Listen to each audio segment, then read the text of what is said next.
Hello and welcome to another episode of Falling Back in Love with Minecraft. Today we're actually just going to be working on a farm. We made our hay our silo thing. Yeah, we made our silo last time. So now we need a place to actually grow plants. Let's get started. All right. So, yeah, no. We're building a farm today. It's going to be a great time, but yeah. I did not remember a few things that are very important for building farms on Mushroom Islands. And that'll be very evident later when it becomes an issue. Just in case you don't know, you actually you can't till this soil at all for some odd reason. I don't know why. I guess it's just it's not counted as standard dirt, or it's like too ingrained with mushrooms to actually be counted as standard soil. I don't really know. I don't know their reasoning. It doesn't make sense to me, but it is what it is. But yeah, found a quick water source, but obviously I'm gonna need a second one. So to save time, I actually just slapped this down on the hill, and then I ran to the water. That way, I didn't make it all the way back to the farm, and then have to run all the way back and then all the way back again. Um, yeah, no, it's gonna be a very very long process building this farm. I really should have thought this through. I should have been a little bit more prepared, I guess. I wasn't. I also realized I didn't want to jump over the fence, so I just slapped that there and then went back to grab this. I think this was probably the most efficient I could have been with grabbing water. Well, yeah, yeah, had to make a infinite water source. Now I have enough water to make all these spots, but I didn't plan anything out. I just started, you know, grabbing random spots, being like, yeah, no, we're gonna put water here, here, here, and here. And it'll be good. It wasn't. It was not good. Um, Later on, you'll see why. But I digress. Anyways, while I'm preparing all of these holes and starting to get this whole situation going, why not tell you guys a little bit about D&D? And then when something interesting happens in the video, I'll comment on that. So, I was asked to tell a little bit more about the Badger. Well, for anyone that doesn't know, I was a DM for my friends in college, and I made the mistake of letting anything happen. And one of my friends befriended a badger. And that badger became the party's sole focus, and protecting it was their number one priority. Honestly, I don't regret it. It made a very funny story and a lot better of a story than the one that I was creating. If you're a if you're a DM for D&D, let chaos happen. You'll probably get a better story than the one that you were making. It's worth it. And your players have fun, okay? So yeah, they got this badger and they're just like, "All right, we need to protect this thing at all costs." At first they tried to keep it out of like combat, but then they gave it sentience, and I was like, you know what, this thing, you can actually let it level up, okay? And that was my way of trying to get them to start putting it in combat. Wait a minute, there was seeds back there. Go get this wait, what's happening here? There's seeds. You left the seeds. Bruh. I left the seeds. There was also no potatoes that I could see. I still don't think there's potatoes, but there was definitely stacks of seeds there that I could have used. Dang. Now I feel like I really messed up later on in this episode. Oh well. Anyways, yeah, no. They were focusing on protecting this badger at all costs, and they decided, okay, yeah, let's level this guy up and see what it can do. Well, I wanted to make sure that they would pick whatever like was actually like that they stayed within the rules, okay? And in D&D, there are some prerequisites for having specific classes. And those are stat prerequisites, okay? I I wasn't going to circumvent that for a badger. let alone a badger that was brought into the existence against my will. um, so I did what anyone would do, and I found the stat block for the badger, and I was like, okay, out of everything here, the only thing that falls in line with any class whatsoever in D&D is their constitution, okay? Because the constitution for a badger is 13, and that is the bare minimum for two different classes. I think the two classes are like paladin and cleric, which whatever. But they chose to have him become a cleric. And I was like, of what religion? And one of the players was like, of my religion. I taught him. And so the badger became a cleric of, of a religion for a war god. And I made him bloodthirsty, man. I made it so that this badger really, like, he was out for blood. He wanted to fight. Man was on a mission. Uh, but yeah, they continued with this badger throughout the campaign. And when they got, like, I was trying to lead them down, trying to do the story that I had planned. And they just kept derailing it completely. So I just went with the chaos. Um, and they had one goal. One goal. All right. Like, they had the goal of like keeping the badger alive, but that was like the bare minimum. They actually had a goal for this badger, and that goal was to turn the badger into a god. And I said, that's not going to happen. However, uh, you could probably get him into like position of power. And so there's like, all right, fine. Can't make him a god. We'll make him a king. Because why not? You know, there's a badger. Why not put him in power? He's probably going to be better than most government officials, anyways. And it worked out.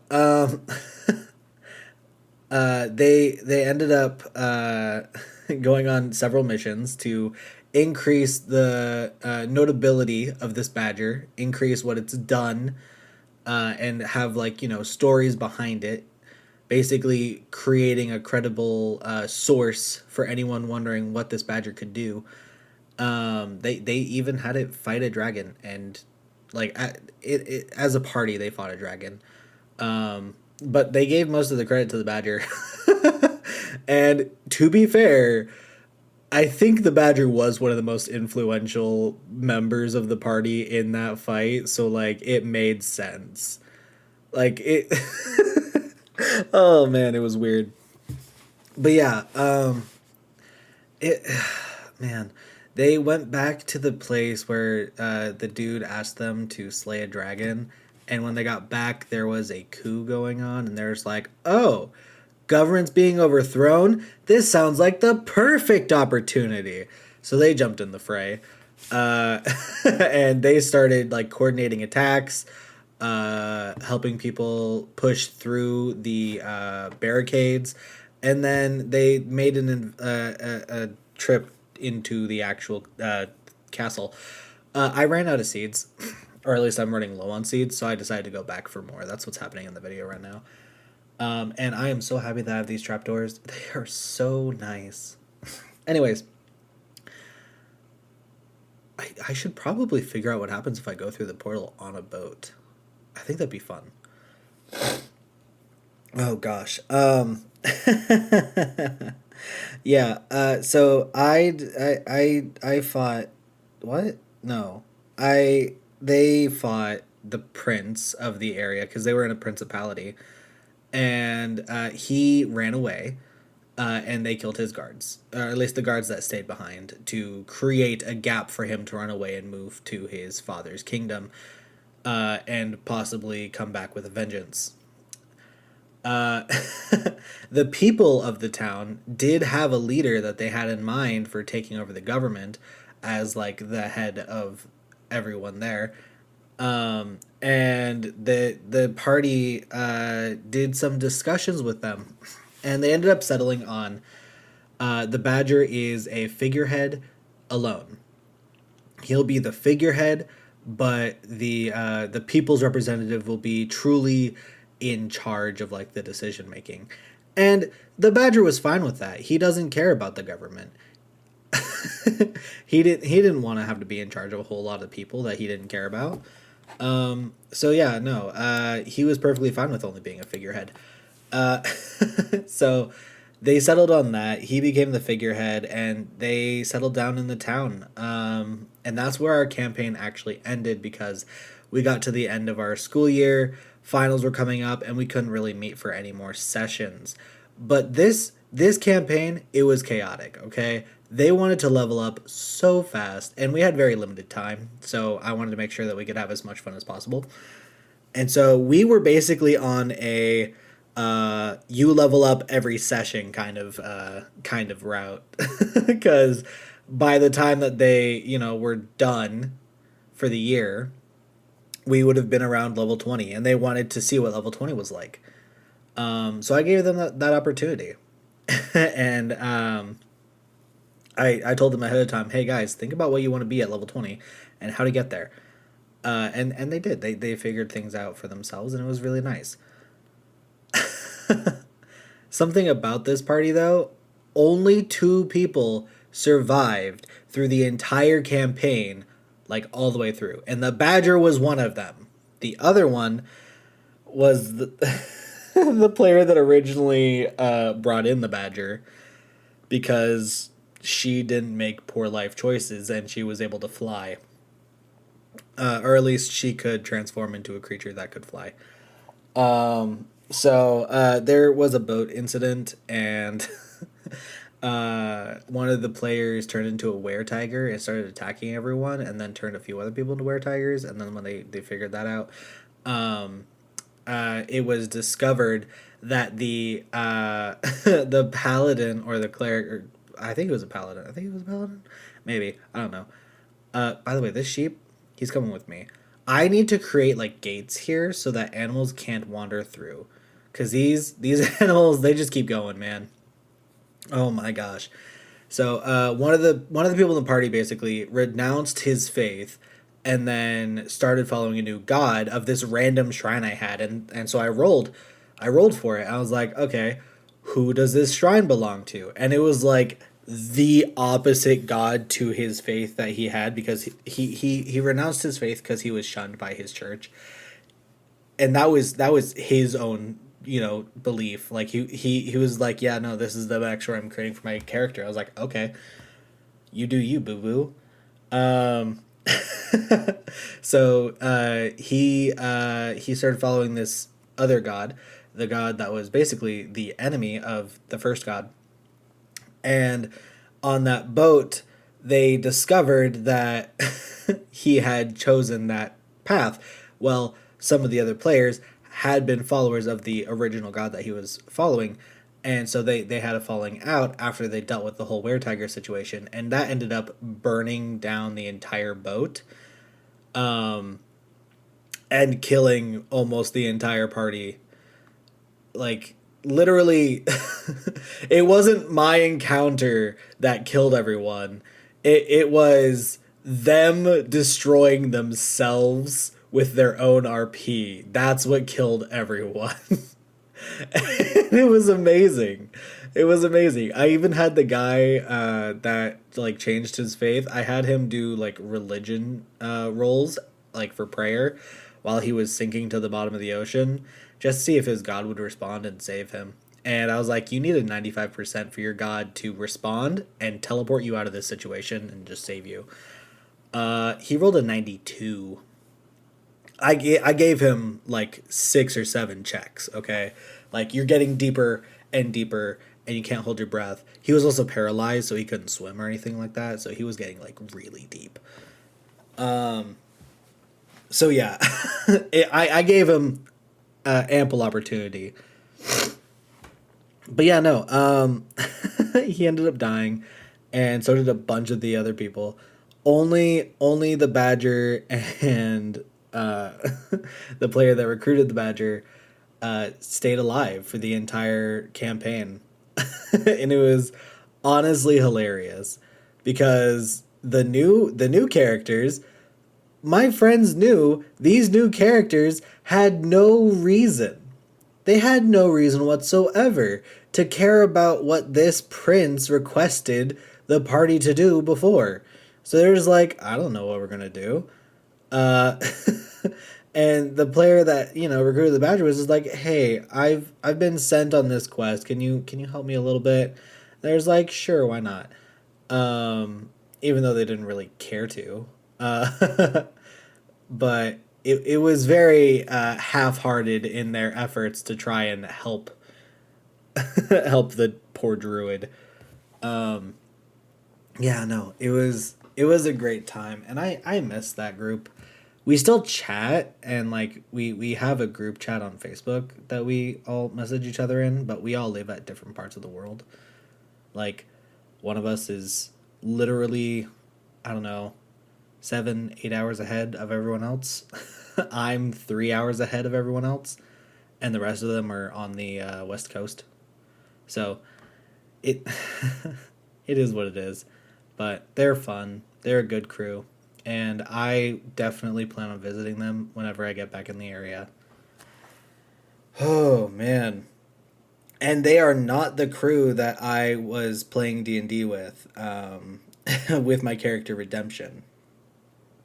Yeah, no, that that is a totally different crew. I met those people through camp, a camp that I worked at. Now, here's a funny camp story, actually. Mainly because we're still just doing farming in the video, and in all honesty, there's not much to commentate here. Just like, oh wow, yeah, I dug that hole real well. Like, no, come on now. So, camp story. Um, Me and one of my good friends, who actually started off as my boss, slash supervisor, and then eventually, like, he moved up and I moved up, and then also, like, I left, and then we ended up becoming coworkers later on. But in the time of this story, he was still my supervisor, but also we were just close and we were friends, and we played Magic the Gathering together, just hanging out, playing cards and all that. It was great. Um, we wanted to do something fun over the summer, and we decided to challenge each other, and we made a bet. Okay, we wagered one. Uh, it was one Magic the Gathering pack, so like $5. Okay, and uh, basically, it was whoever could shoot the other the most with a Nerf gun over the span of the summer wins. And we went ham, okay? Now here's the thing, okay? You would think, "Oh wow, that just sounds chaotic and ridiculous." And it was. It was very chaotic and very ridiculous. However, we are civilized human beings, okay? We have rules, we have regulations. We're going to make sure that that we actually keep things in order, so that we can, be accountable to ourselves and to each other.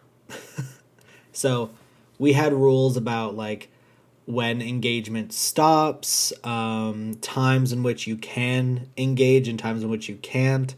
So, like, I can't interrupt a staff meeting, um, unless I get the approval of both of our bosses. I think I did that one time. I requested. I was like, "Hey, do you guys care if I just like sneak up and take a shot?" And there's like, "I don't care at all. Actually, I think that would be really funny."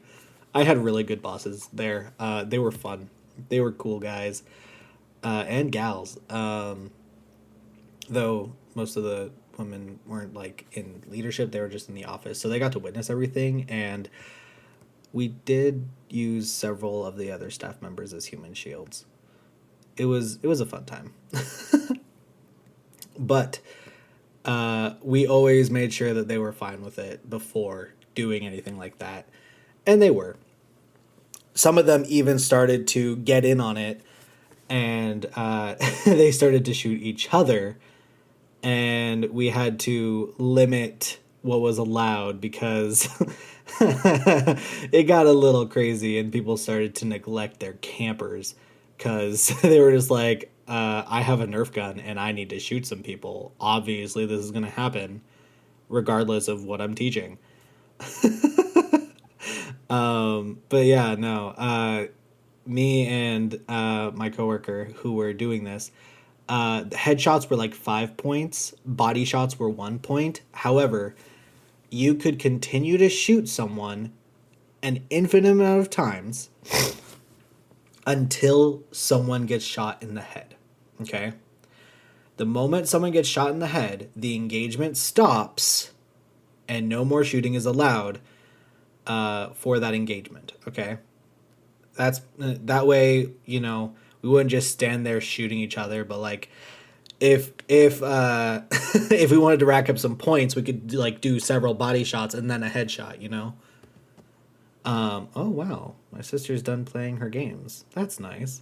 I have access to them now at 1:30 in the morning. Definitely gonna go play those. Oh man, bruh. So yeah, no, we had a blast.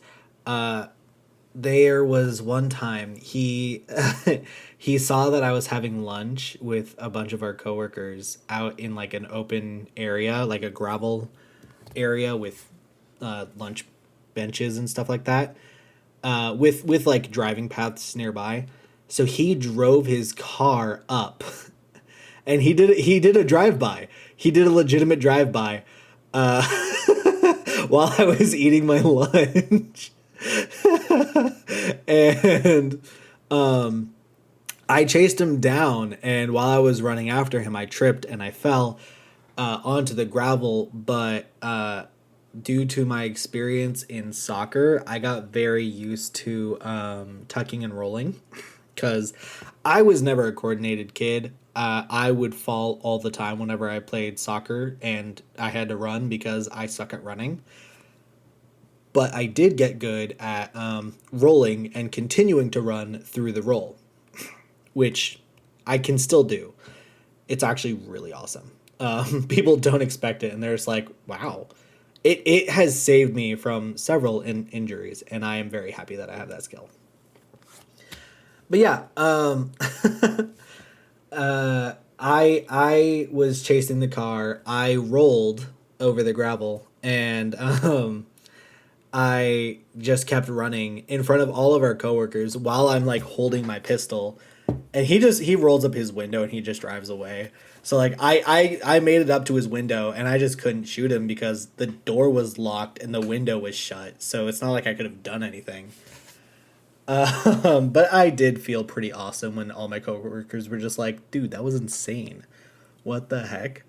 It was amazing. I had an absolute blast that summer, and I ended up winning. Oh my gosh.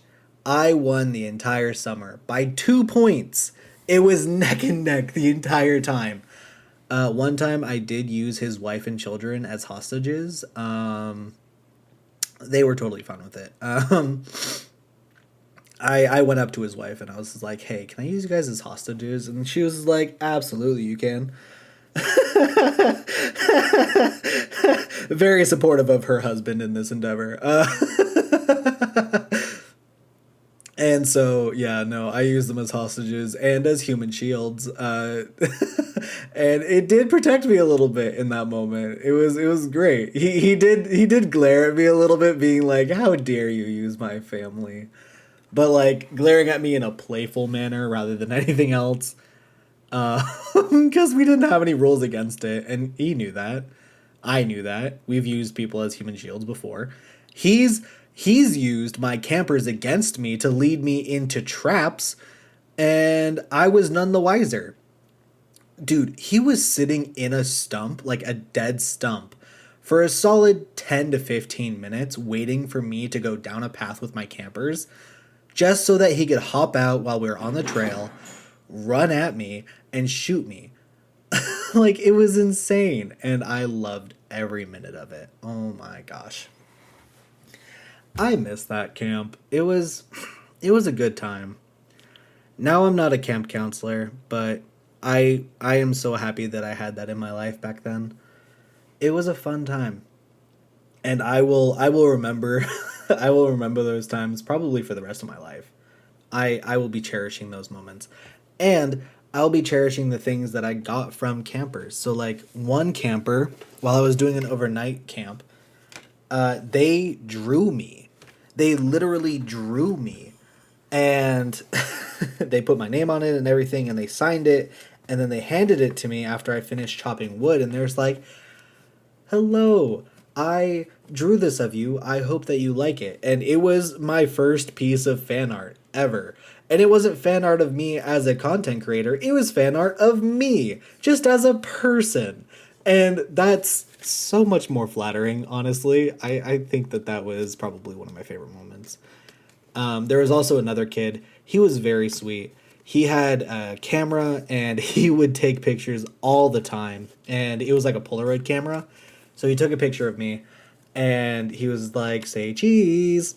And I got a Polaroid picture of me saying cheese, looking at him with a big smile on my face. And I enjoy that moment a lot. Alrighty. Well, honestly, it's a nice, simple little farm. It's nothing too extravagant or big, and I definitely have more details that I plan on adding, like scarecrows and stuff like that, and lighting. Um, but yeah, no, it's a good start. I just totally forgot that when you want to grow things on, a mushroom island, you have to place down dirt because you can't till mycelium. Is that what this is? I don't know anymore. Anyways, hope you have a great rest of your day. I will see you in the next episode. Bye bye.